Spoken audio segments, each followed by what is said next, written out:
Hello everyone, I welcome you to this lecture. Continuing from our last videos, हमने deontological, teleological and virtue ethics देख लिया था. Now it's time for covering justice based ethics, just ethics. So इसमें सबसे important contribution है John Rawls का और एक और concept हम पढ़ेंगे जॉन लॉक का. So these are the two philosophers जो हमें आज की वीडियो में पढ़ने हैं. So start करते हैं from justice based ethics. So what is it? It is basically the quality of being just or fair while giving everyone their due. Now, what is due? Due is basically your rewards and your punishment. For example, there is UPSC. Now, UPSC में बहुत सारे लोगों ने exam दिया. UPSC कैसे select करेगी? UPSC will select on the basis of merit कि prelims में this is the cut off, this much x amount of marks you need to get, then mains में इतना, and then interview में you get some marks, and इसके basis पे एक final list prepare होती है. So what is this list? It is basically the due of the aspirants कि UPSC ने एक कोई एग्जाम करवाया था तो उसका एस्पिरेंट्स ने जो उसमें प्रिपेयर किया तो उनका क्या उससे आउटकम निकलता है, that is basically there due. तो उसमें जो लोग सिलेक्ट होंगे, जो सिलेक्ट होने वाले हैं, उनका reward is due. And punishment हम ऐसे मान सकते हैं कि जो नहीं सिलेक्ट हो रहे हैं, सो पनिशमेंट तो ऐसा सच कोई नहीं है, but okay they will not get a chance this time. So that is basically due का मतलब. नाउ जॉन रॉल्स क्या बोलते हैं? आई होप जस्टिस एथिक्स का जो बेसिक्स था वो क्लियर है कि आपको जब भी आप किसी को कोई ड्यू जो भी उनका बनता है, चाहे रिवॉर्ड बने या चाहे पनिशमेंट बने. फॉर एग्जाम्पल एक और समझाता हूँ कि अगर आप इफ यू वर अ जज and this is a person जिन पे ट्रायल्स चल रहे हैं, तो इनका ड्यू दो ही चीज़ हो सकता है. जब आप जजमेंट देंगे तो इनका ड्यू क्या होगा? या तो रिवॉर्ड होगा. रिवॉर्ड मतलब क्या? उन्हें क्लीन चिट मिल जाए, बाइज्जत बरी हो जाए. और या तो पनिशमेंट होगी कि वो गिल्टी प्रूव हुए, कन्विक्शन हो उनका. तो जब आप ये ड्यू उनका जो भी रिवॉर्ड या पनिशमेंट है, जब आप उनको दे रहे हैं तो यू शुड बी जस्ट. आप अनबायस्ड हो, आप प्रेजुडिस ना रखें और फेयरनेस के बेसिस पे आप उनको उनका ड्यू दे दें. सो this is what justice ethics deals with. अब जॉन रॉल्स को पढ़ लेते हैं जो सबसे इंपॉर्टेंट थिंकर है इसमें. जॉन रॉल्स की कुछ बातें हैं कि हाउ जस्टिस एथिक्स वर्क्स, कैसे होगा सोसाइटी में जस्ट एथिक. सो फर्स्ट ही से कि we can create just society by creating just institution. तो अगर आपको एक जस्ट मतलब just here is with respect to justice, उस कॉन्टेक्स्ट में just fair and just. So अगर आपको जस्ट सोसाइटी बनानी है तो आप अपने इंस्टीट्यूशंस को जस्ट इंस्टीट्यूशंस बनाएं. How will that happen? For example UPSC है. अब यूपीएससी में when you are writing mains, आपने एथिक्स का पेपर लिखा and you get some marks. आप यूपीएससी क्योंकि एक फेयर बॉडी है, उनकी कॉन्स्टिट्यूशनल बॉडी है, so they have a legitimacy, they have a trust of the public.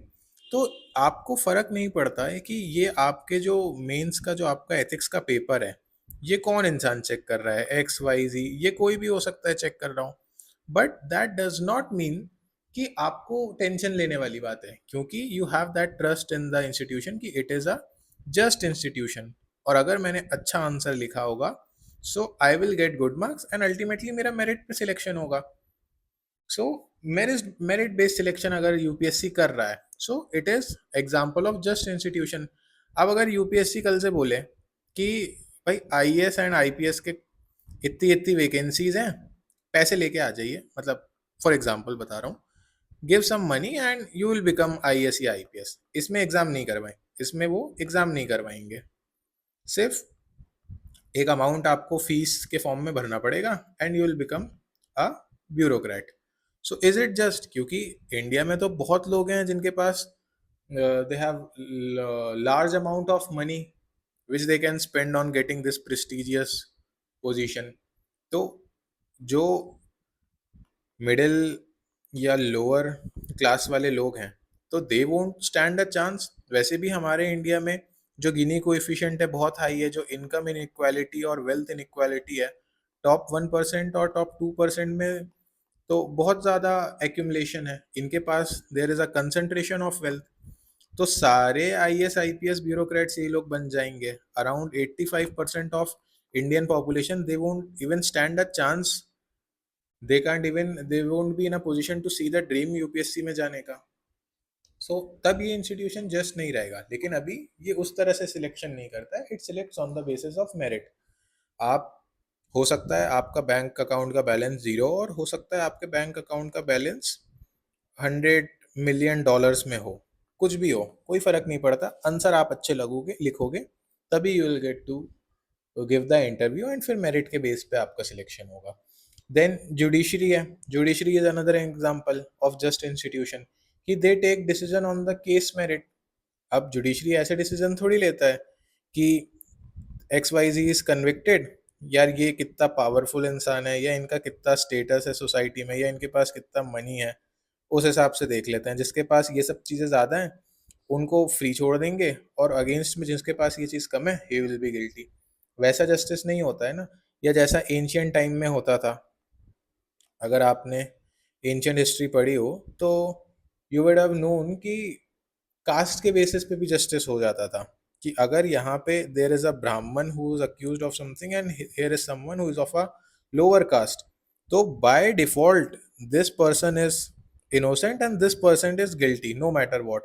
And अगर दो लोअर कास्ट के लोग हैं, lower caste versus lower caste, तो जस्टिस कैसे होता था? जस्टिस ऐसे होता था कि फॉर एग्जांपल एक ग्लास लेंगे, उसमें पानी मिलाएंगे, पानी में दे ऐड पॉइजन, और एक ग्लास में नॉर्मल पानी रख देंगे, एंड इन दोनों लोअर कास्ट के बंदों को वो ब्लाइंड फोल्ड करेंगे, and they will be asked to select a glass, and उसमें से फिर रैंडमली किस्मत के भरोसे जिसके पास प्योर पानी आया वो बच जाएगा, एंड जो भी इसमें मरेगा, तो the court and the administration, जो भी किंग है, ये मान लिया जाएगा कि ये that this is God's justice, की जस्टिस हो गया है, कि यही गलत रहा होगा इसीलिए ये मर गया है।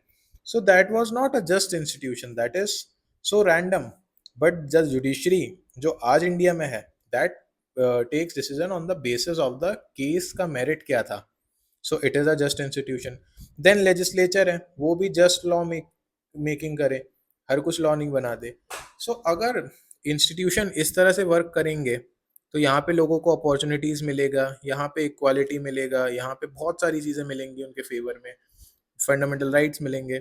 सो the if the institutions are just, so the society will also be just. अब जॉन रॉल से जब ये सवाल पूछा कि सर आपने ये तो बता दिया कि just institutions will make just society, लेकिन अब आप ये बताइए कि इंस्टीट्यूशंस को जस्ट कैसे बनाएं।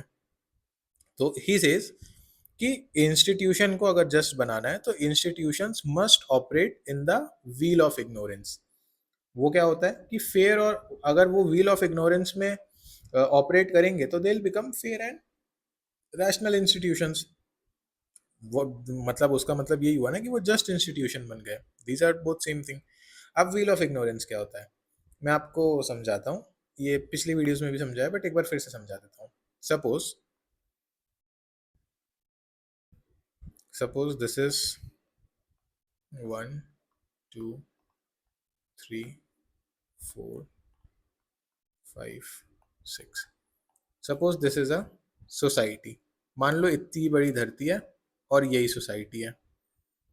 अब these are the sections of the society, ये 6 लोग आर रिप्रेजेंटिंग 6 डिफरेंट सेक्शंस।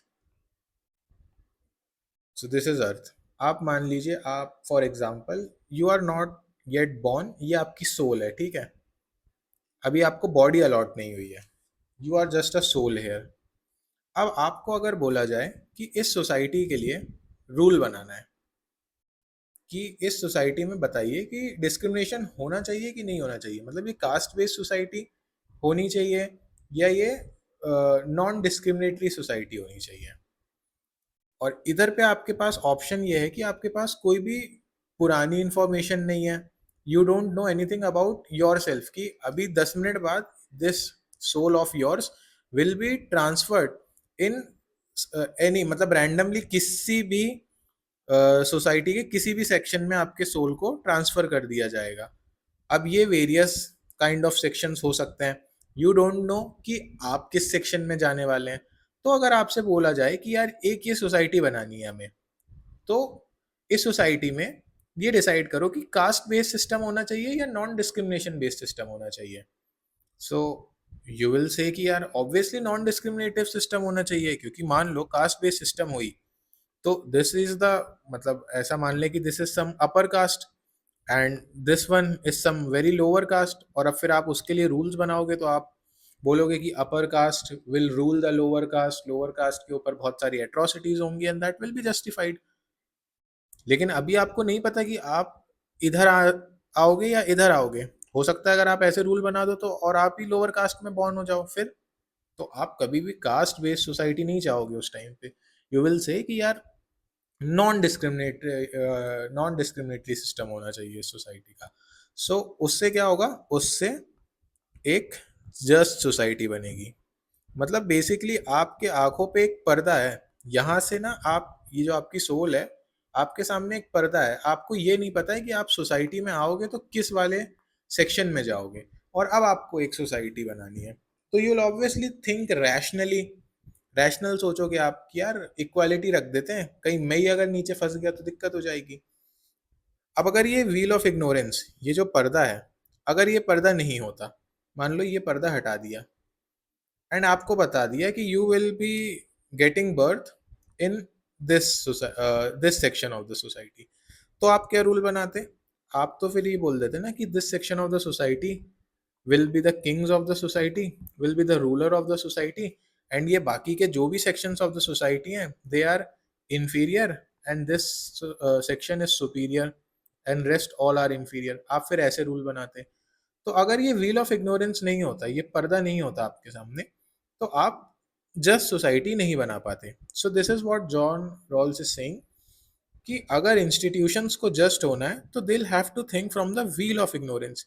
जैसे आपने देखा होगा कि जो हमारा जो स्टैचू है जस्टिस का, जो पहले हुआ करता था, वो एक लेडी है, हाथ में उनके तराजू है and she is blind folded. So what does that tells? It tells कि यार it is a veil of ignorance, कि उनको दिख नहीं रहा है कि सामने जो दो पार्टीज हैं जिनके बीच में एक कन्फ्लिक्ट चल रहा है। So she is not aware about उनका कास्ट, उनकी स्टेटस, उनका she don't know about the power, how much money they hold, she knows nothing. तो अब ऐसे आंख बंद करके अगर उनको जस्टिस करना है तो व्हाट शी विल डू, वो उनके हाथ में जो तराजू है, द वेइंग मशीन है, she will take the merits of the cases and उसके बेसिस पे वो डिसाइड करेंगी कि क्या जस्टिस होनी चाहिए। So this is also example of the veil of ignorance, कि वो बाकी सब कुछ इग्नोर कर रही हैं। हो सकता है उनका ही फैमिली मेंबर अक्यूज में एक इंसान हो, तो उनको तो दिख ही नहीं रहा है, तो वो एकदम परफेक्ट जस्टिस डिलीवरी करेंगी।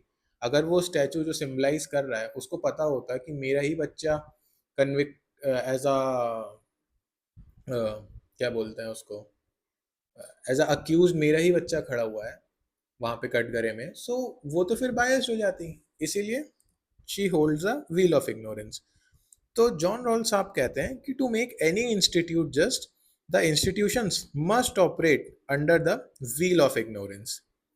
Okay, so now we know two things about justice ethics of John Rawls. Ki we need to create a just society. For just society, we need just institution, and to create just institutions, we need the institutions to operate under the wheel of ignorance. Then, apart from this, he also says, John Rawls says, that there should be equality of opportunity. And equality उस sense में नहीं कि for example equality इस sense में है कि सिर्फ upper caste वाला इंसान यूपीएससी का पेपर दे सकता है एंड लोअर कास्ट वाला नहीं दे सकता, ऐसी इक्वालिटी नहीं। मतलब ये तो इनइक्वालिटी हो गई। अब इसमें इक्वालिटी करनी होगी तो क्या करेंगे कि अपर कास्ट वाला भी दे सकता है एंड लोअर कास्ट वाला भी दे सकता है। अब John Rawls is not restricting himself till here, ये इससे एक स्टेप और आगे जाते हैं। ही सेज कि ये अपर कास्ट है या हाई इनकम वाला इंसान हो गया या बहुत ही ईडब्ल्यू सेक्शन वाला इंसान, पुअर अपर सेक्शन हो गया। सो ही सेज कि सिर्फ इतना ही तक सीमित नहीं है कि आपने इक्वालिटी, सिर्फ ये नहीं है कि both can sit in that exam. Equality is also कि जो बहुत ही डेवलप्ड है, जो मतलब जिसकी इकोनॉमिक कंडीशंस अच्छी हैं, तो उसको तो बहुत इजी है, उसके पास सारी रिसोर्सेज हैं। लेकिन ये जो डाउन रोडन, ये जो वल्नरेबल सेक्शन का इंसान आ रहा है या who has a weaker economic background, तो यार इसके पास रिसोर्सेस नहीं है ना। सो भले ही आप इसको दे तो दे रहे हो opportunity to compete, but you are not still giving equality in terms of कि उसको साधन भी तो दो कि हाउ विल compete। यार ये इंसान जो है अपर कास्ट वाला, या मान लो फॉर एग्जांपल जो बहुत अमीर इंसान है, इसके पास कोचिंग करने के पैसे हैं, इसके पास दिल्ली जाने के पैसे हैं, इसके पास सारी सुविधाएं हैं, he has all the essential requirements required to prepare and get a rank. लेकिन ये इंसान, इसके पास बेसिक्स ही नहीं है, मतलब इनके अभी भी they are suffering from the food shelter clothing issues. How they will afford a coaching? Coaching कितनी महंगी है? कोचिंग छोड़िए, how he will afford basic books? Books also have a cost. How will afford all those things? तो इसको इनके साथ एक level playing platform पे भी तो लाना पड़ेगा, वरना तो ये इनको साथ में बैठ के ये compete कर सकते हैं, दैट डज नॉट मीन कि इक्वालिटी आ गई, क्योंकि इनके पास तो रिसोर्सेज ही नहीं है compete कर पाने के। सपोज आप इन मतलब एक रेस में इन दोनों को पार्टिसिपेट करने का मौका दे रहे हैं, इनको आप दे रहे हैं ऑडी चलाने के लिए, एंड इनको आप दे रहे हैं 25 साल पुरानी मारुति 800। तो ये क्या आगे इक्वालिटी हुई? ये कभी रेस जीत ही नहीं सकता। तो इक्वालिटी जॉन रॉल्स के हिसाब से ये है कि आप इनको भी एक डिसेंट प्लेटफॉर्म दें, आप इनको भी ऑडी दें, तो जब ऑडी वर्सेस ऑडी होगी तब इक्वालिटी आएगी। जस्ट एक एग्जांपल था समझाने के लिए। सो ही सेज कि इक्वालिटी ऑफ अपॉर्चुनिटी होनी चाहिए to acquire skills on which merit is assessed. Merit आपको देना है, जस्ट इंस्टीट्यूशन बनना है, यूपीएससी ने मेरिट के बेसिस पे सिलेक्शन करना है। मगर यूपीएससी को प्रिपेयर करने के लिए, यूपीएससी का exam, you need to study multiple subjects, आपको बुक्स बहुत सारी चाहिए, यू नीड मल्टीपल रिसोर्सेज। तो जो स्किल्स चाहिए, आंसर राइटिंग की स्किल्स चाहिए, नॉलेज चाहिए, ये मेरिट लाने के लिए, वो स्किल्स को भी आपको इक्वालिटी दे के एक्वायर करवाना पड़ेगा। तो जैसे गवर्नमेंट में for SC ST and OBC section के लिए गवर्नमेंट सिविल सर्विसेज की कोचिंग देती है फ्री में, so that they stand on a level playing field with the privileged sections. So this is one thing he says. Then he also says कि inequalities are acceptable only when they benefit the weaker section. अब equality of opportunity की बात करी, और उसके बाद फिर ये कह रहे हैं कि इनइक्वालिटी भी होनी चाहिए, लेकिन सिर्फ तब, only when it is benefiting the weaker section. इसका एग्जांपल है पॉजिटिव डिस्क्रिमिनेशन। आप रिजर्वेशन दे दीजिए SC ST को, जब आपको पता है कि द जनरल कैंडिडेट्स जो हैं, जो जनरल कैटेगरी से बिलोंग कर रहे हैं, they are having a good social development and financial development, whereas जब तो EWS वाला जो इंसान है, he is on a very he is on back foot, he is on a very backward side. तो यार इनको आप रिजर्वेशन दे दो ना, कि जब इनके साथ हिस्टोरिकल रॉन्ग्स हुए हैं, या ये उस पोजीशन में नहीं है उनसे compete कर पाने के, तो आप ऐसा कर दो कि जनरल को जो रैंक 500 मार्क्स लाने पे मिल रही है, वो इनको शायद 400 लाने पे मिल जाए, ताकि वो जो एक फैक्टर है, जो एक डिस्क्रिमिनेटिंग फैक्टर अभी भी एग्जिस्ट कर रहा है, जो एक डिवाइड एग्जिस्ट कर रहा है, जो एक गैप है दोनों के बीच में, उसको अकाउंट किया जा सके। तो पॉजिटिवली आप डिस्क्रिमिनेट कर दो। For example, if the women is the vulnerable section of the society, and इनके साथ हिस्टोरिकली गलत हुआ है, and now we need to give them equality. तो इक्वालिटी सिर्फ ये थोड़ी होगी कि जिस सीट पे मेन compete कर सकते हैं उस पे विमेन को भी compete करने दो। इक्वालिटी तो ये होगी ना कि जो हिस्टोरिकल अनजस्टिस इनके साथ हुआ है उसको कौन ठीक करेगा, तो उसके लिए आप इनको रिजर्वेशन दीजिए। So this is John Rawls giving two concepts, equality का भी and of inequality also. So summarising की what John Rawls has said till now, he said कि जस्ट सोसाइटी बनानी है कैसे? जस्ट इंस्टीट्यूट से। जस्ट इंस्टीट्यूट बनाने हैं कैसे? They by the just institution are those जो डिस्ट्रीब्यूट करेंगे फेयर ड्यू, द रिवॉर्ड और पनिशमेंट फेयरली देंगे। ये फेयरनेस कैसे आएगी? It will come via the veil of ignorance. What was wheel of ignorance? It was a hypothetical situation where people are unaware of their status in the society and they are asked to make decisions. Then then he says कि equal opportunity का principle, कि citizens हैं तो उनको equal opportunity दो आप education की, economy की, regardless of the birth based richness और poorness.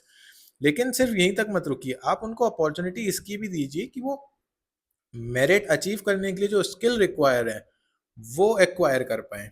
And then he talks about the difference principle, that is inequality allow कर सकते हैं but only to benefit the least fortunate. I hope this is clear. And then he also says one thing, that all citizens should have basic rights and liberties with a similar set of liberty for all. इसका ये मैं आपको और depth में अभी आगे explain करूंगा जब हम राइट्स बेस्ड जस्टिस पढ़ेंगे ना, कि you should have basic right. यहाँ पे हम बेसिक राइट्स एंड लिबर्टी की बात क्यों कर रहे हैं? क्योंकि अगर हम यहाँ पे एब्सोल्यूट राइट्स और एब्सोल्यूट लिबर्टी भी दे देंगे ना, तो that will also lead to anarchy and that is also a disaster. कि किसी को भी आप एब्सोल्यूट लिबर्टी दे दोगे विदाउट एनी रिस्ट्रेंट्स, तो जो सबसे स्ट्रॉन्गेस्ट इंसान होगा ना उस सोसाइटी में, he will start dominating upon the rest of the society. ये मैं आपको समझाऊंगा राइट बेस्ड एथिक्स जब हम डिस्कस करेंगे. इसके बाद नेक्स्ट टॉपिक वही आएगा, उसमें मैं बहुत अच्छे से इसको समझाऊंगा. अब देखते हैं जो जॉन रॉल्स ने जो भी अपनी थ्योरी दी, इसके क्या डीमेरिट्स हैं. सो एक्चुअली ये जो 6th पॉइंट है ना, ये शायद मैं आपको जॉन लॉक समझाते टाइम भी बता दूंगा. सो जस्ट वेट, थोड़ा सा ये और क्लियर कर दूंगा मैं. बाकी I hope the 5 points above जो मैंने बताए जॉन रॉल से रिलेटेड वो क्लियर है. Now talking about the demerit, so he says it might not always be possible to be completely ignorant of one's status and one might be inherently biased towards oneself. इसका example देता हूँ. अब John Rawls क्या बोल रहे हैं कि आपको, उन्होंने तो अभी बताया कि आपको ड्यू जो भी है किसी का फेयरली देना है, रिवॉर्ड हो या पनिशमेंट हो आपको फेयरली देनी है, और इसमें आपको जस्ट रहना है, प्रेजुडिस नहीं रखना है, बायस नहीं रखना है, व्हील ऑफ इग्नोरेंस होना चाहिए. मगर इसका डिमेरिट ये है, suppose this is a person, ये डॉक्टर बनने की पढ़ाई कर रहे थे एंड इनके ये मॉम डैड है इनके. नाउ सपोज इनके मॉम डैड वेकेशन पे गए थे Pahalgam and unfortunately the terrorist attack happened and इनके मॉम डैड की डेथ हो गई. Now skip to 30 years later, ये देश के हो सकता है, he is one of the best doctors, he is one of the best surgeons of the country and he is working in the government sector. अब मान लो कोई टेररिस्ट अटैक होता है एंड उसमें द पुलिस और the forces clash with the terrorist and उसमें से वो एक टेररिस्ट को जिंदा पकड़ पाते हैं but he is hit with a bullet. अब इनको बुलेट लगी है and he needs medical help, urgent medical help. अब ये जो डॉक्टर साहब हैं ये उसी जगह पे पोस्टेड है and he is the main head of the hospital. इस टेररिस्ट को लाया जाता है इनके पास. तो व्हाट यू विल एक्सपेक्ट, इस इंसान ने, जिसके हो सकता है क्या, जिसने अपने लाइफ में बहुत कुछ खोया है because of what, because of terrorism. तो आप, जरूरी नहीं है ना कि ये, मतलब इनमें तो एक इनहेरेंट बायस है ही कि यार टेररिस्ट के तो अगेंस्ट, मतलब टेररिस्ट को तो मैं कोई ट्रीटमेंट नहीं दूंगा. तो ये हो सकता है कि ये इग्नोर कर ही ना पाए उस फैक्ट को कि यार ये इंसान है, अभी के लिए बचा लेते हैं इसको, बाद में इससे इंफॉर्मेशन डिटेन करवाएंगे तो हमारे देश के लिए काम आएगा. हो सकता है वो चीज़ वो उतना सोच ही ना पाए क्योंकि इनके जो पास्ट इंसिडेंट्स हैं इतना स्ट्रांगली इन्फ्लुएंस कर रखा है और इनके साथ हुआ भी बहुत गलत है. तो हो सकता है कि ये उनको नहीं सही से ट्रीट करें. तो इट इज़ नॉट नेसेसरी, यही एक यही इस डीमेरिट के बारे में हम बात कर रहे हैं कि it might not always be possible to completely ignorant. वो डॉक्टर उस टेररिस्ट का बैकग्राउंड नहीं इग्नोर करके इलाज कर सकता, नोइंग द फैक्ट कि उनके पेरेंट्स को इसी टाइप के एक टेररिस्ट ने मारा था, है ना. So completely being ignorant of one status वो पॉसिबल है नहीं. और इनहेरेंट बायस हो सकता है किसी का टुवर्ड्स वन सेल्फ. अब जैसे वो डॉक्टर का बायस्ड है, ही इज जस्ट अगेंस्ट, वैसे तो सभी लोग इंडिया में they are almost majority is against terrorism and terrorist, कोई भी हो. मगर फिर भी व्हेन, जब डॉक्टर्स की आप बात करोगे तो उनका एक एथिकल ड्यूटी भी होती है, एक मॉरल ऑब्लिगेशन भी है कि यार ह्यूमन डिग्निटी है, ये भी ह्यूमन है, किसी को मतलब ट्रीट करना है, तो एक कॉन्फ्लिक्ट ऑफ इंटरेस्ट क्रिएट होता है. मगर उसको रिजॉल्व करा जा सकता है कि डॉक्टर ट्रीट कर दे अभी, कि उस टेररिस्ट को ट्रीट कर दिया ताकि वो ठीक हो जाए और फिर हम उससे इंफॉर्मेशन गेन कर सकें जो हमारे देश के लिए बहुत ज़रूरी होगी। मगर इस डॉक्टर का तो इनहेरेंट बायस है ना, so it is not possible कि he will completely ignore the status of that person. I hope this is clear. Then another thing is कि ये जो fairness है, इस फेयरनेस के बेसिस पे आपको ड्यू देना है किसी का, रिवॉर्ड हो गया या पनिशमेंट हो गई। अब how to evaluate this fairness, ये बहुत मुश्किल है। It is not a easy task to evaluate fairness. कई बार ऐसे केसेस आ जाते हैं कि you are not able to evaluate the fairness. For example, आप एक पीडीएस ऑफिसर हैं, एक इंसान है जो मर जाएगा उसको अगर आज खाना नहीं मिला तो, बट उसके पास वो डॉक्यूमेंट्स नहीं है which are required to avail these benefits given by the government. अब it is not easy to evaluate the fairness कि यहाँ fairness क्या होगी कि रूल्स रेगुलेशन फॉलो करो, मत दो इसे खाना, या रूल्स रेगुलेशन तोड़ के दे दो, what will be fairness? So it is very difficult to evaluate the fairness. For example, एक ये अमर्त्य सेन वाला एग्जांपल है। Suppose there is a flute बांसुरी, एक इंसान ने वो बनाई है and there is another person who knows how to play it. अब किसको ये दी जाए द ड्यू, ये बहुत डिफिकल्ट डिसाइड करना किसको दें। अगर बनाने वाले को देंगे तो इट इज नॉट फेयर ना, क्योंकि मेरिटोक्रेसी के हिसाब से तो यार इसको, जिसको प्ले करना आता है उसको देना चाहिए। लेकिन अगर सिर्फ प्ले करने वाले को दे देंगे तो जिसने बनाया था उसकी भी तो मेहनत लगी थी, उसका ड्यू का क्या हुआ? So it is very difficult to decide the due sometimes. Then just institution does not always means justice. Amartya Sen, इसी में again you can write down नीति वर्सेस न्याय का एग्जाम्पल। फॉर एग्जाम्पल, जैसे मैं आपको एक एग्जाम्पल देके समझाता हूँ। एक गवर्नमेंट इंस्टीट्यूशन है, हम उसको कहते हैं कि it is a just institution. क्यों? क्योंकि वो मेरिट के बेसिस पे एग्ज़ाम कंडक्ट करवाता है। वो एग्ज़ाम कंडक्ट करवा रहे हैं मेरिट के बेसिस पे and they give result on the basis of merit. और जो इक्वालिटी देनी थी, तो सपोज एक्स वाई जी एग्ज़ाम करवा रहे हैं ये कंडक्ट, तो एक्स वाई जी एग्ज़ाम के लिए फ्री कोचिंग भी ये लोग दे रहे हैं, मतलब गवर्नमेंट दे रही है। And we are talking about government institution. So this is a just institution, correct, यही हमने अभी तक पढ़ा था। मगर ये जो एग्ज़ाम था, अगर इसके बार बार पेपर लीक हो जाते हैं तो क्या उसमें ये जस्टिस डिलीवर कर पा रहे हैं? मान लीजिए इनका पेपर लीक हो गया and people, some aspirants committed suicide. अब इनका जस्टिस का क्या?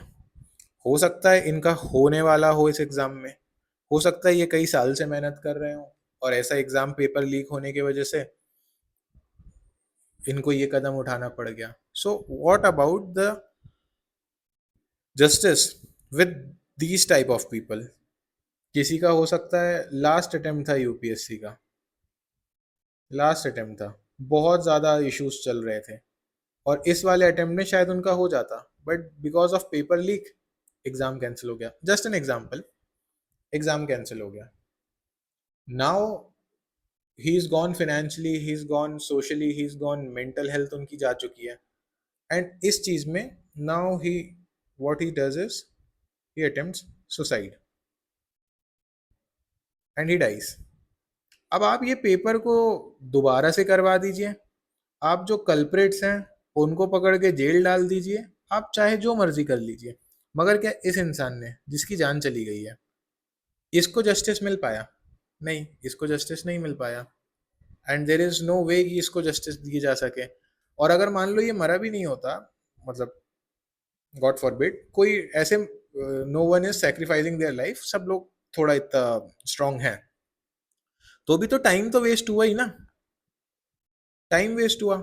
अगर आप एक साल एक एग्जाम के लिए पढ़ रहे थे, वो एग्जाम कैंसिल हो गया या होने के बाद लीक हो गया, आपने दे भी दिया पेपर, पेपर होने के बाद कैंसिल हो गया, अब उस एग्जाम को होने में 2 मंथ और लगेंगे। तो ये जो 2 मंथ आपके लाइफ में एक्स्ट्रा वेस्ट हो रहे हैं आपके इस चीज के पीछे, इसका जस्टिस कौन करेगा? इसका हिसाब कौन देगा? और ये जो एग्जाम दोबारा होना है, ये कैसे करवाएगी गवर्नमेंट? टैक्स पेयर के ही पैसे तो लगेंगे। एक एग्जाम अगर 10 लाख लोग देने आ रहे हैं ना, तो करोड़ों रुपए लगते हैं उस एग्जाम को कंडक्ट करवाने में, you need to arrange the forces, तो to make all those arrangement who gives the money?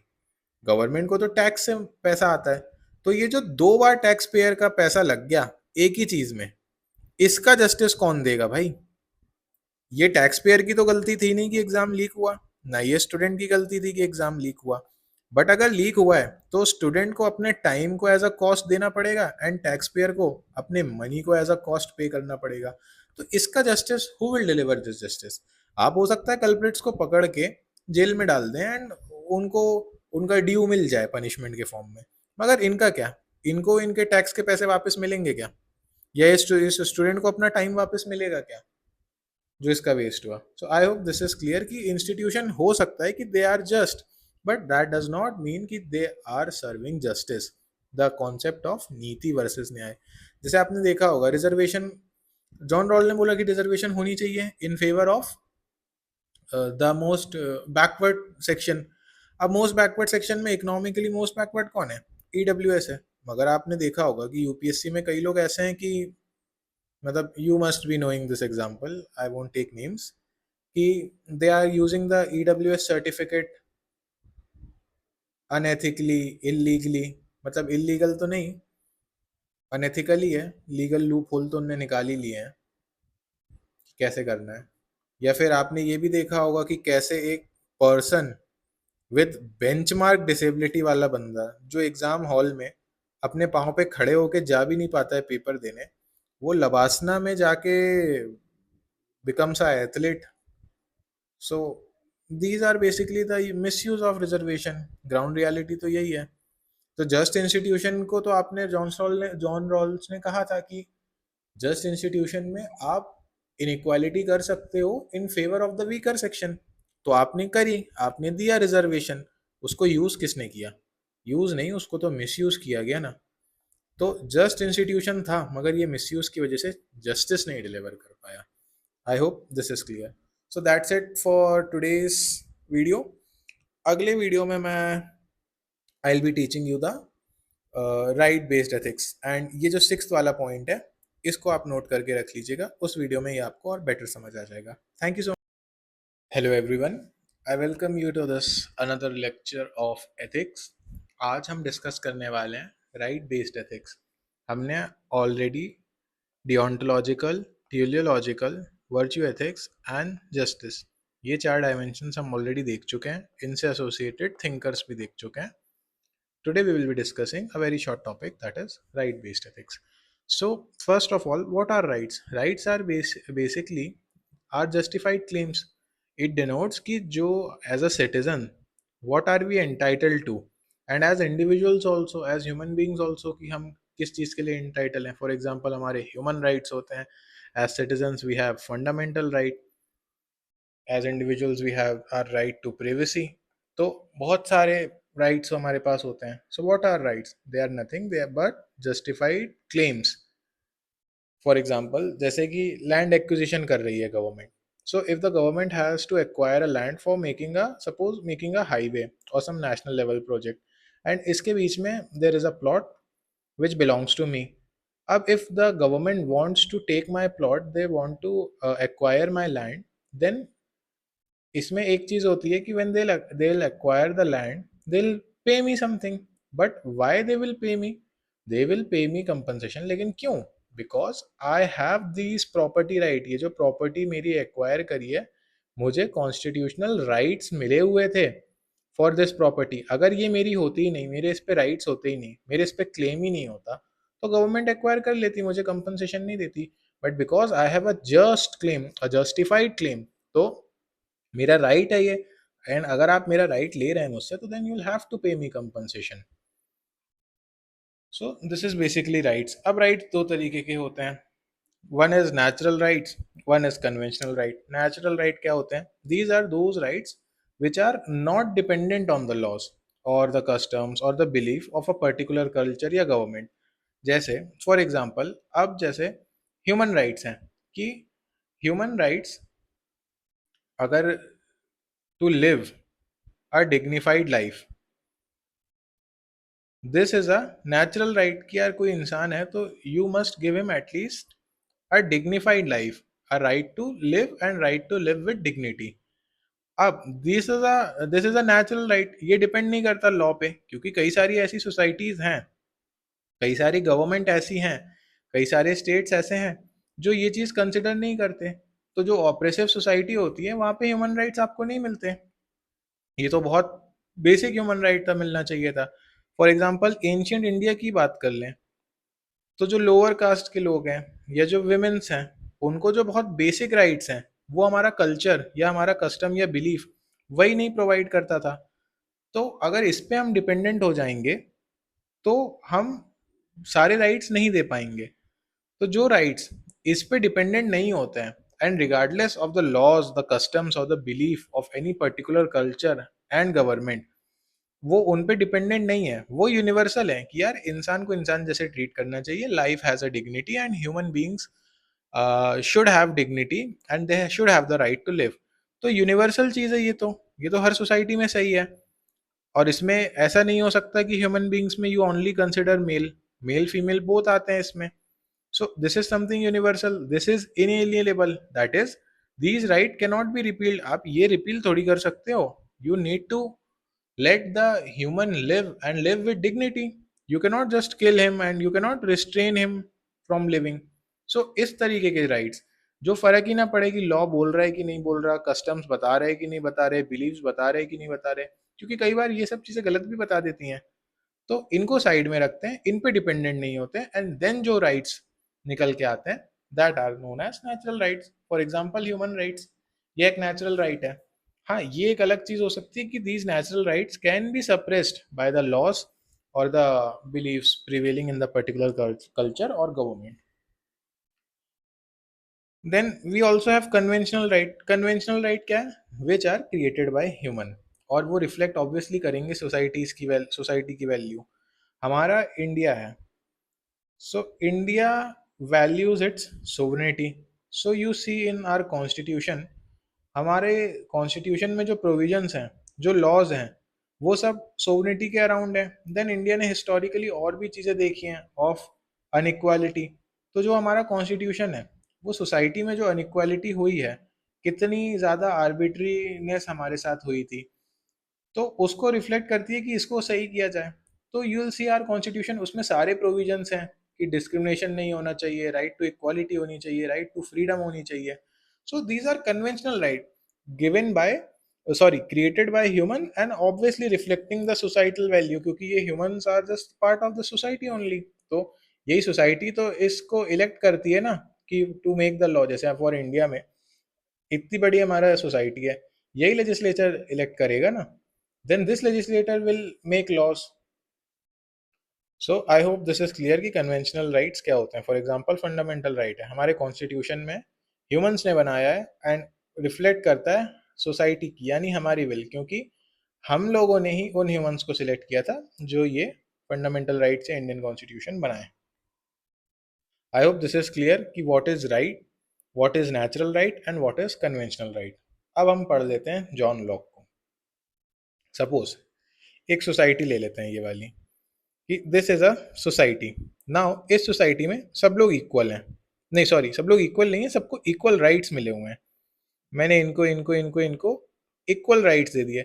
अगर मान लो मैं इनको राइट टू फ्रीडम दूं और सबको राइट टू फ्रीडम दे दूं, सबको मैंने राइट दे दिया है कि you have the right to freedom, मैं इस पे कोई रिस्ट्रेन नहीं लगाऊं, कोई रिस्ट्रिक्शन नहीं लगाऊं, कुछ भी नहीं लगाऊं, मैं बोलूं एब्सोल्यूट, मतलब जब आप राइट्स एब्सोल्यूट दे देते हो तो एब्सोल्यूट लिबर्टी हो गई है कि you have the right to freedom.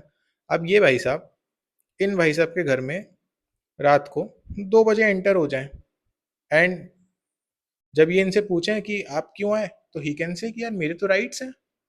तो ऐसा नहीं करना चाहिए मुझे कि एब्सोल्यूट राइट दे देने चाहिए। एब्सोल्यूट राइट से तो एनार्की हो जाएगी, कुछ रिस्ट्रिक्शन होने चाहिए।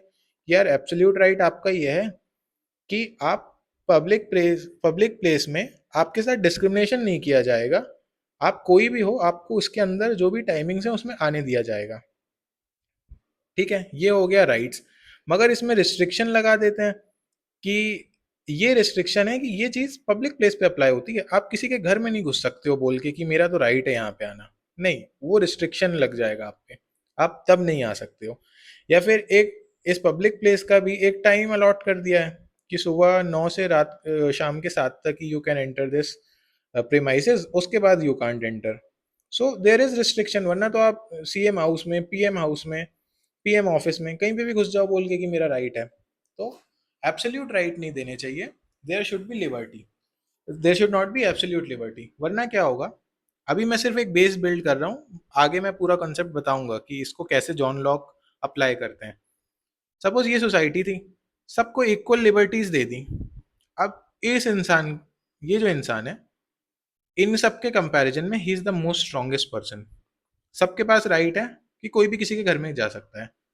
अब ये क्योंकि बहुत स्ट्रांग है, इनसे सब डरते हैं, ये तो मार डालेंगे इनके घर में कोई घुस गया बिना पूछे तो। लेकिन ये किसी के भी घर में जा सकते हैं। तो अगर हम absolute liberty, absolute right they देंगे तो क्या होगा, जो मोस्ट स्ट्रॉन्गेस्ट पर्सन होगा ना, it will start ruling over others. तो इसीलिए हमें रिस्ट्रेंट्स लगाने पड़ेंगे। लाइबिलिटी जो हमारी लिबर, सॉरी यहाँ लाइबिलिटी लिखा है, लिबर्टी है ये। हमें जो लिबर्टी है उस पर रिस्ट्रेन लगाना पड़ेगा, विथ रिस्ट्रिक्शंस लाने पड़ेंगे, ताकि जो रियल लिबर्टी है वो एग्जिस्ट कर सके। अब ये जो रिस्ट्रेन लगाने का काम है, इस सोसाइटी में ये काम करेगा कौन? ये सबसे स्ट्रांग है, ये कहेगा ये काम मैं कर लूंगा। अगर ये करेगा तो आपको पता ही है आर्बिट्रीली करेगा सारे काम। तो हमें एक इंस्टीट्यूशन चाहिए जो मॉनिटर कर सके ये सारी चीजें। So to restrain the liberties we need a institution जो ये रिस्ट्रेंट्स को मेंटेन करे। अब this institution is the state, the concept of state. तो मान लो, अगर इस एग्जांपल में यहाँ पे मान लो दिस इज द स्टेट। अब स्टेट को, the state is putting reasonable restrictions, it is putting restrain. मान लो the state does something which this section of the society finds कि यार ये गलत हो रहा है हमारे साथ, but these are in the minority. तो they start protesting. What state does is कि यार ये हमारी टायरनी को हार्म कर रहे हैं, क्योंकि स्टेट को भी अनलिमिटेड पावर दे देंगे तो उधर भी दिक्कत है। एब्सोल्यूट तो कुछ भी होता है तो दिक्कत देता ही है। अब स्टेट के पास एब्सोल्यूट पावर है, तो स्टेट इनकी सुनने की बजाय हो सकता है कि स्टेट इनके ऊपर लाठी चार्ज करवा दे, या इवन फायरिंग करवा दे, या इनको जेल में ही डाल दे। जैसा कि ब्रिटिशर्स अक्सर किया करते थे, लोगों को जेल में डाल देना, लाठी चार्ज करवा देना, उसमें लोगों को मार देना। सो वो चीज़ करवा दे स्टेट, क्योंकि स्टेट को तो किसी का डर ही नहीं है। Now state is the strongest among all of them. तो ये कुछ भी कर सकता है। तो अगर एब्सोल्यूट पावर भी इसको दे दी टू मेंटेन द रिस्ट्रेन, हमने पावर दी थी इसलिए कि आप किसी एक इंसान का जो लिबर्टी का गलत यूज करे उसको रोकिएगा। आप तो खुद ही आर्बिट्री यूज कर रहे हैं अपनी लिबर्टी का। तो ये भी चीज ठीक नहीं है। तो हमने देखा कि एब्सोल्यूट लिबर्टी एक बेकार कॉन्सेप्ट है। एक सोसाइटी में एब्सोल्यूट लिबर्टी नहीं होनी चाहिए, रिस्ट्रेन्स होने चाहिए। अभी रिस्ट्रेन देने का काम है स्टेट का, मगर स्टेट को भी एब्सोल्यूट पावर नहीं दे सकते कि इस सोसाइटी की पूरी पावर उठा के स्टेट को दे दी और उनको बोला कि अब आप मॉनिटर करो। तो जो रोल हमारे एग्जाम्पल में ये इंसान कर रहा था, ऐसा नहीं लग रहा है कि ये इंसान अब स्टेट के फॉर्म में आ गया है। ये भी सेम काम कर रहा है। He is the strongest and he started ruling over other. वो सुन ही नहीं रहे इन लोगों की बातें। तो ये चीज भी ठीक नहीं है। तो जॉन लोग एक कॉन्सेप्ट के साथ आते हैं, the concept of social contract. उसमें ये बोलते हैं कि एक जो सोसाइटी है, राइट बेस्ड एथिक्स हम पढ़ रहे हैं, अगर एक ये सोसाइटी है तो इनको अपने राइट्स, अगर जो बहुत एब्सोल्यूट राइट्स अगर देंगे तो दिक्कत हो जाएगी। तो इनको राइट टू फ्रीडम तो दिया है, मगर विद रीजनेबल रिस्ट्रिक्शन। तो कुछ राइट्स ये अपने सरेंडर कर दें स्टेट के साथ। तो स्टेट को क्या मिलेगा? स्टेट इनको देगा लिबर्टी। अगर ये इंसान अपना right to freedom into everyone's house surrender कर दे स्टेट को, तो स्टेट इन सब लोगों को क्या दे पाएगा, और इस इंसान को भी क्या दे पाएगा कि भाई तुमने अपना ये राइट सरेंडर किया कि तुम किसी के भी घर में रात को 2 बजे नहीं घुस जाओगे, राइट टू फ्रीडम बोल के। तो तुम्हें भी ये लिबर्टी मिलेगी कि तो तुम्हारे घर में भी नहीं घुस जाएगा।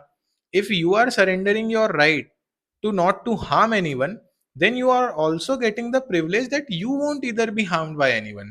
The state will protect you. तो क्या करते हैं सोशल कॉन्ट्रैक्ट में, सोसाइटी कुछ राइट सरेंडर करती है और स्टेट इन्हें लिबर्टी एंड पीस देता है इसके बदले में। और इस चीज में स्टेट बहुत ही